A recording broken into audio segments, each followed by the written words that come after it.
అలాగే ఉత్తరాంధ్రలో కురుస్తున్న భారీ వర్షాల నేపథ్యంలో ప్రభుత్వ యంత్రాంగం అప్రమత్తమైంది. ప్రభుత్వ ప్రైవేటు పాఠశాలలకు సెలవులు ప్రకటించింది. దక్షిణ ఒడిశా ఉత్తరాంధ్ర తీర ప్రాంతంలో అల్పపీడనం కొనసాగుతుందని వాతావరణ శాఖ తెలిపింది. అలాగే పలు హెచ్చరికలు కూడా జారీ చేసింది. అల్లూరి, విశాఖ, అనకాపల్లి, కాకినాడ, తూర్పుగోదావరి జిల్లా, ఏలూరు జిల్లాలో కుండపోత వర్షం హెచ్చరికలు జారీ చేసింది. అలాగే శ్రీకాకుళం, మన్యం, విజయనగరం, పశ్చిమ గోదావరి, కోనసీమ, కృష్ణా, ఎన్టీఆర్, పల్నాడు జిల్లాలో అతి భారీ వర్షాలు కురిసే అవకాశం ఉందని అధికార యంత్రాంగం అలాగే ప్రజలు అప్రమత్తంగా ఉండాలని కూడా సూచించింది. ఇదే అంశానికి సంబంధించి రెండు తెలుగు రాష్ట్రాలు అలాగే తెలంగాణ వ్యాప్తంగా ఉన్నటువంటి అప్డేట్స్ అందించేందుకు మా రీజనల్ కోఆర్డినేటర్ సత్యనారాయణ మనకి లైవ్లో సిద్ధంగా ఉన్నారు. So Satyanarayana, good morning. ప్రధానంగా చాలా కీలకంగా ఉన్నటువంటి అంశం వర్షాలు తీరం దాటేంత వరకు అప్రమత్తంగా ఉండాలని వాతావరణ శాఖ ఇప్పటికే హెచ్చరికలు జారీ చేసింది. రెండు తెలుగు రాష్ట్రాలకు సంబంధించినటువంటి హెచ్చరికలు ఎలా ఉన్నాయి, రెడ్ అలర్ట్ అలాగే ఎల్లో అలర్ట్ ఉన్నటువంటి ప్రాంతాలు ఏంటి, పూర్తి అప్డేట్స్ ఏంటి? Rajasekhar, good morning. అయితే ఒక మొన్న అది 15, 16, 13, 14, 15 3 రోజులు ఏదైతే బంగాళాఖాతంలో ఏర్పడిన అల్పపీడనం ఏదైతే ఉందో అది కాస్త తీరం దాటిన తర్వాత కాస్త ఉపశమనం పొందింది అనుకునే అంతలో మరొక అల్పపీడనం ఏర్పడి అది వాయుగుండంగా మారి తీరని వానగండంగా ఇటు ఉత్తరాంధ్ర అలాగే పూర్తిగా తెలంగాణ, ఆంధ్రప్రదేశ్ తో పాటు దక్షిణ కోస్తా అంతటా కూడా భారీ అంటే మోస్తరు నుంచి భారీ వర్షాలు పడేటటువంటి ఒక సూచన ఉందని ఇటు హైదరాబాద్ వాతావరణ కేంద్రం అలాగే భారతదేశ వాతావరణ కేంద్రం సూచించిన హెచ్చరికల నేపథ్యంలో మాత్రం పూర్తిగా కొన్ని ప్రాంతాల్లోకి అంటే ఇటు ఈ భారీ వర్షాల నేపథ్యంలో, ఎందుకంటే ఇది 19వ తేదీన మరి బంగాళాఖాతం నుంచి అది వాయువ్య దిశగా పయనిస్తూ తీరం దాటేటటువంటి ఒక అవకాశం ఉంది అనేటటువంటి ఒక సూచనలు అయితే కనిపిస్తున్నాయి. దీంతో అది తీరం దాటితే కనుక ముప్పు తప్పినట్టే. అదే అదునుగా కూడా ఈ 3 రోజుల పాటు కూడా భారీ వర్షాల నుంచి కురిసేటటువంటి ఒక అవకాశం ఉందనేటువంటి ఒక హెచ్చరికల నేపథ్యంలో మాత్రం ఇటు పూర్తిగా అంటే రాష్ట్ర వ్యాప్తంగా రెండు తెలుగు రాష్ట్రాల్లో కూడా మరి అప్రమత్తంగా ఉండాల్సినటువంటి అవసరం ఉందని చెప్పేసి ఇటు అధికారులతో పాటు రాష్ట్ర ప్రభుత్వం కూడా ఎప్పటికప్పుడు అన్ని జిల్లాల అధికార యంత్రాంగాల్ని అప్రమత్తం చేస్తూ ప్రజలెవరూ ఇబ్బందులు పడకుండా అలాగే ఈ ప్రధానంగా లోతట్టు ప్రాంతాల ప్రజలు అంటే ఎక్కడెక్కడైతే ఈ యొక్క రాష్ట్రాల్లో ఇటు రెండు తెలుగు రాష్ట్రాలు కావచ్చు అలాగే దక్షిణ కోస్తా కావచ్చు, ఎక్కడైతే పూర్తిగా తీర ప్రాంతాలు అలాగే లోతట్టు ప్రాంతాలని ఇప్పటికీ పునరావాస కేంద్రాలు ఏర్పాటు చేసి అక్కడి నుంచి తరలించినట్టుగా మనకు సమాచారం అయితే అందుతోంది. అలాగే 3 రోజుల పాటు కూడా మరి భారీ వర్షాలు కురిసేటటువంటి ఒక అవకాశం నేపథ్యంలో ఇటు తెలంగాణలోని ఒక 3 జిల్లాలకు అలాగే ఆంధ్రప్రదేశ్ లోని ఒక 5 జిల్లాలకి రెడ్ అలర్ట్ ప్రకటించినటువంటి ఒక సందర్భం అయితే కనిపిస్తోంది. దీంతో పాటుగా కొన్ని జిల్లాలకి ఎల్లో అలాగే ఆరెంజ్ ఎల్లో అలర్ట్స్ కూడా మరి చేసినటువంటి ఒక సందర్భం అయితే మనకు కనబడుతోంది. ఓవరాల్ గా చూస్తే ఇది ఒక వాయుగుండం కాస్త వానగండంగా మరి ప్రజలైతే భావిస్తున్నారు. కాబట్టి ప్రధానంగా వీళ్ళందరూ కూడా కొన్ని ప్రాంతాల్లో అంటే పూర్తిగా అంటే రాకపోకలు కూడా కొన్ని ప్రాంతాల్లో ప్రధానంగా లో లెవెల్ వంతెనలు, ఎక్కడైతే లో లెవెల్ వంతెనలు లోతట్టు ప్రాంతాలు ఉంటాయో అక్కడ ఆ లో లెవెల్ వంతెనలపై నుంచి కూడా నీరు ప్రవహిస్తూ అలాగే వరద దాటికి కొంత రోడ్లు కూడా కోతకు గురైనటువంటి ఒక పరిస్థితి రెండు తెలుగు రాష్ట్రాల్లో కూడా సంభవించింది. ఇటు తెలంగాణలోని ఆదిలాబాద్ జిల్లాలో కూడా అదే పరిస్థితి సంభవించింది. ప్రధానంగా కొన్ని ప్రాంతాలకు రాకపోక పూర్తిగా కట్ అయిపోయినాయి. కొన్ని ప్రాంతాలకైతే పూర్తిగా వేరే ప్రపంచంతో అంటే పక్కా ఊరితో సంబంధాలు కూడా తెగిపోయినటువంటి ఒక పరిస్థితి అయితే ఇటు జిల్లాలో అయితే కనబడుతుంది.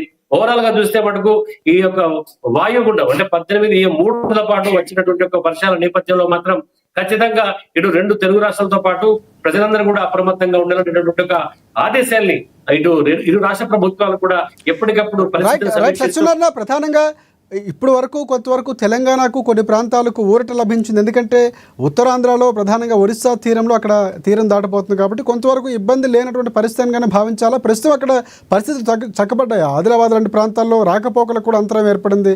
ఫుడ్కి ఇబ్బంది పడ్డారు, ఉండడానికి కూడా ఇబ్బందిమైనటువంటి సందర్భాలు. సో ప్రస్తుత పరిస్థితులు ఎలా ఉన్నాయి, పూర్తి అప్డేట్స్ ఏంటి? రాజశేఖర్, ప్రజెంట్ కూడా వర్షం పడుతున్న పరిస్థితి ఇప్పుడు ఇక్కడ ఒక ఆదిలాబాద్ లో కాదు, తెలంగాణలో ఉమ్మడి ఆదిలాబాద్ జిల్లాతో పాటు తెలంగాణలోని అలాగే ఆంధ్రప్రదేశ్ లోని కొన్ని ప్రాంతాల్లో కూడా ప్రజెంట్ వర్షం పడుతున్నటువంటి ఒక పరిస్థితి అయితే కనబడుతోంది. దాదాపుగా మొన్న శనివారం కురిసినటువంటి ఒక ఆదిలాబాద్ జిల్లా వ్యాప్తంగా శనివారం 2028 మిల్లీమీటర్ల వర్షపాతం నమోదు కావడం అనేటటువంటిది కేవలం 4 గంటల్లో అంత పెద్ద వర్షపాతం నమోదు కావడంతో జిల్లా పూర్తిగా అతలాకుతలమైనటువంటి ఒక సందర్భము. తిరిగి మళ్ళీ 3 రోజుల పాటు అదే వాతావరణ సూచనలు ఉంటాయి అనేటటువంటి ఒక హెచ్చరికల నేపథ్యంలో మాత్రం ఈ ముందస్తు అంటే మొన్న జరిగినటువంటి ఒక దాన్ని ఉదాహరణగా అలాగే ఒక అనుభవంగా తీసుకొని ఇక్కడ జిల్లా అధికార యంత్రాంగం మాత్రం పూర్తిగా అప్రమత్తమైనట్టుగానే మనం భావించవచ్చు. ఎందుకంటే నిన్ననే ఇటు జిల్లా ఇన్ఛార్జ్ మంత్రి జూపల్లి కృష్ణారావు, ఇటు నిర్మల్ కలెక్టర్, అలాగే ఆదిలాబాద్ కలెక్టర్, ఇటు ఆసిఫాబాద్, అలాగే మంచిర్యాల ఈ జిల్లా కలెక్టర్లతో మరి వీడియో కాల్లో మాట్లాడుతూ పరిస్థితిని సమీక్షించారు. అలాగే ఎప్పటికప్పుడు కూడా పూర్తిగా జిల్లా యంత్రాంగం 24/7 కూడా అప్రమత్తంగా ఉండాల్సినటువంటి ఒక అవసరాన్ని అయితే ఆయన సూచించారు.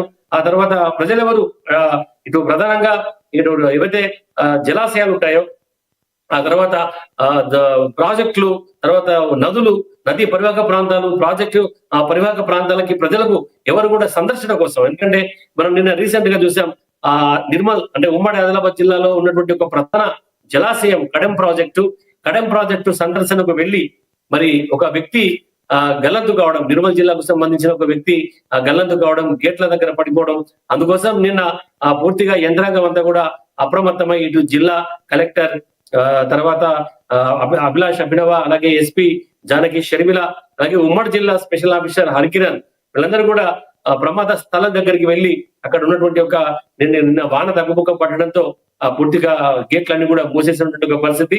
సో అక్కడ అతని కోసం ఏవైతే గల్లంతైన వ్యక్తి కోసం ఆచూకీ కోసం అయితే తనిఖీలు చేపట్టారు. అలాగే ఆ గల్లంతైన వ్యక్తి ఆచూకీ కోసం అయితే వాళ్ళు ప్రయత్నం చేసినటువంటి ఒక పరిస్థితి. సో దాంతోనే అటు జిల్లా అధికార యంత్రాంగం అప్పటికప్పుడే అక్కడే ఆ స్పాట్ నుంచే ఇటు మీడియాతో మాట్లాడుతూ అలాగే ప్రజలకి ఒక రకమైనటువంటి ఒక సూచనలు అయితే చేసినటువంటి సందర్భాన్ని మనం చూసాం.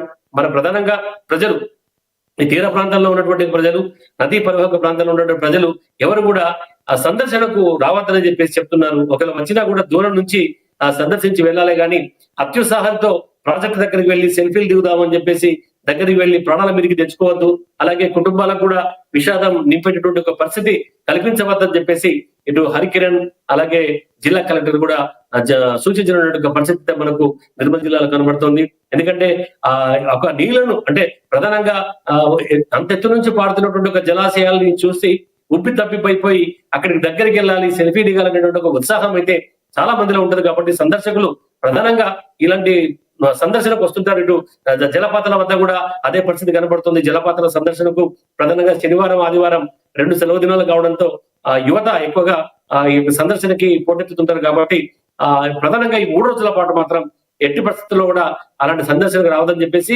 అక్కడ పోలీసు బందోబస్తును కూడా ఏర్పాటు చేసినటువంటి పరిస్థితి అయితే ఇటు ప్రధాన జలాశయాల వద్ద, నదీ పరివాహక ప్రాంతాల వద్ద, అలాగే లో లెవెల్ వంతెనలు, ప్రధానంగా అక్కడ లో లెవెల్ వంతెనల మీద నుంచి కొద్దిగా నీరు పారుతున్నప్పటికీ కూడా కొన్ని బైకులు వెళ్తున్న పరిస్థితిని అయితే గమనించేసి పూర్తిగా బందోబస్తు ఏర్పాటు చేశారు.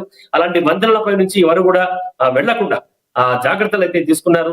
అలాగే లోతట్టు ప్రాంతాలు ఏవైతే ఉన్నాయో ఆ లోతట్టు ప్రాంతాల ప్రజల్ని మరి 3 రోజుల వర్షాలు ముందే గమనించేసి పునరావాస కేంద్రాలకు తరలించే పరిస్థితి అయితే చేస్తున్నారు. అలాగే వాళ్ళకి ఆహారం, భోజనం కూడా ఏర్పాటు చేస్తున్నారు. మొన్న శనివారం జరిగినటువంటి ఒక ఏదైతే వరద బాధితులకు మరి ఆదిలాబాద్ అసెంబ్లీ ఇన్ఛార్జ్ కంది శ్రీనివాసరెడ్డి ఆధ్వర్యంలో అయితే వాళ్ళకి భోజన వసతి అంటే దాదాపు ఎక్కడైతే వరద ప్రభావిత ప్రాంతాలు ఉంటాయో ఆ వరద ప్రభావిత ప్రాంతాలకు తన కార్యకర్తల్ని, కాంగ్రెస్ శ్రేణుల్ని, అలాగే కేఎస్ఆర్ ఫౌండేషన్ సభ్యుల్ని పంపించేసి ఆ కుటుంబాల్ని ఆదుకున్నటువంటి ఒక పరిస్థితి. అలాగే ఉదయం అంటే ఆ తెల్లారి ఆదివారం నిన్న ఆ తర్వాత అల్పాహారం కూడా అంటే వాళ్ళు వండుకోలేని స్థితి. ఎందుకంటే ఆ వర్షం దాటికి పూర్తిగా ఇళ్ళన్ని కూడా బురదమయంగా మారి అలాగే నిత్యావసర సరుకులు తడిసిపోయి ఇబ్బంది పడుతున్నటువంటి సందర్భంలో మరి ఉదయం అల్పాహారం కూడా ఏర్పాటు చేసినటువంటి కంది శ్రీనివాసరెడ్డి ఔదార్యాన్ని అటు వరద బాధితులైతే ధన్యవాదాలు చెప్తున్నారు. అలాగే ఆయన కూడా మీడియా ముఖంగా ఆయన ఒక ప్రకటనలో కూడా ఒక సందేశాన్ని కూడా నియోజకవర్గ ప్రజలకైతే కంది శ్రీనివాసరెడ్డి పంపించినటువంటి సందర్భం ప్రజలందరూ కూడా అప్రమత్తంగా ఉండాలని, ప్రధానంగా ఈ 3 రోజుల పాటు అత్యవసరం అయితే తప్ప ఎవరు బయటికి రావద్దు, అలాగే ఎలాంటి ఇబ్బంది పరిస్థితిని తెచ్చుకోవద్దు, ప్రధానంగా ఈ యొక్క బ్రిడ్జిలు ఏవైతే ఉంటాయో ఆ లో లెవెల్ బ్రిడ్జిల పై నుంచి పయనించవద్దు, అలాగే తాత్కాలిక వంతెనలు అంటే ఇటు మనం తర్ణం అంటే బోరజ్ మండలం తర్ణం వద్ద చూసినట్టయితే అక్కడ ఉన్నటువంటి ఒక బ్రిడ్జి గతంలో కుంగిపోవడంతో పక్కన తాత్కాలికంగా ఒక చిన్న వంతెనైతే ఏర్పాటు చేసినటువంటి పరిస్థితి. గతంలో కూడా వంతెన ప్రవాహంలో ఒక వ్యక్తి కొట్టుకుపోయినటువంటి ఒక సందర్భాన్ని గుర్తు చేస్తూ ఆ వంతెనని ప్రమాదకరంగా ఉన్న వంతెనపై నీళ్లు పారుతున్న సందర్భంలో దాటవద్దని చెప్పేసి అక్కడ కూడా పోలీస్ సిబ్బందిని ఏర్పాటు చేశారు. అలాగే నిన్న శనివారం 2 లారీలు కూడా ఆ వంతెనలో మునిగినటువంటి ఒక సందర్భాన్ని మనం చూసాం.